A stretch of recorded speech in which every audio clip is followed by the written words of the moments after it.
മൂന്നാറിലെത്തുന്ന വിനോദസഞ്ചാരികൾക്കായി ആരംഭിച്ച KSRTC royal view double decker service വൻ ഹിറ്റ്. 3 മാസം കൊണ്ട് വരുമാനം ബസിന്റെ നിർമ്മാണ ചെലവായ 30 ലക്ഷം രൂപ കവിഞ്ഞു. മൂന്നാറിന്റെ വശ്യമനോഹാരിത 360 ഡിഗ്രിയിൽ കണ്ടറിഞ്ഞ് യാത്ര ചെയ്യാൻ ഈ ബസിൽ സാധിക്കും. ദിവസവും മൂന്നാറിൽ നിന്ന് ആരംഭിച്ച് ആനയിറങ്കൽ ജലാശയം വരെ നീളുന്ന 4 സർവീസുകളാണ് ബസിനുള്ളത്. 2025 ഫെബ്രുവരി 8-നാണ് ഡബിൾ ഡെക്കർ മൂന്നാറിൽ സർവീസ് ആരംഭിച്ചത്. അന്നു മുതൽ ഏപ്രിൽ 30 വരെ 35,31,900 രൂപയാണ് വരുമാനമായി ലഭിച്ചത്. ഡബിൾ ഡെക്കർ ബസിന്റെ നിർമ്മാണത്തിന് 30 ലക്ഷം രൂപ ചെലവായെന്നാണ് ഉദ്ഘാടന വേളയിൽ മന്ത്രി ഗണേഷ് കുമാർ പറഞ്ഞത്. യാത്രക്കാർക്ക് പുറം കാഴ്ചകൾ ആസ്വദിക്കാൻ കഴിയുന്ന തരത്തിൽ പൂർണ്ണമായും സുതാര്യമായ ഗ്ലാസുകളിട്ടാണ് ബസ് നിർമ്മിച്ചിട്ടുള്ളത്. താഴത്തെ നിലയിൽ 12 പേർക്കും മുകളിലത്തെ നിലയിൽ 38 പേർക്കും യാത്ര ചെയ്യാം.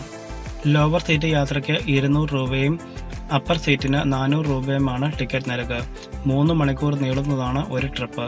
തുടക്കത്തിൽ 3 സർവീസാണ് ഉണ്ടായിരുന്നത്. തിരക്ക് വർദ്ധിച്ചതോടെ ഡബിൾ ഡെക്കർ ഒരു ട്രിപ്പ് കൂടി വർദ്ധിപ്പിച്ചു. രാവിലെ 6, 9, ഉച്ച കഴിഞ്ഞ് 12:30, വൈകിട്ട് 4-നുമാണ് ട്രിപ്പുകൾ ഡിപ്പോയിൽ നിന്നും പുറപ്പെടുന്നത്.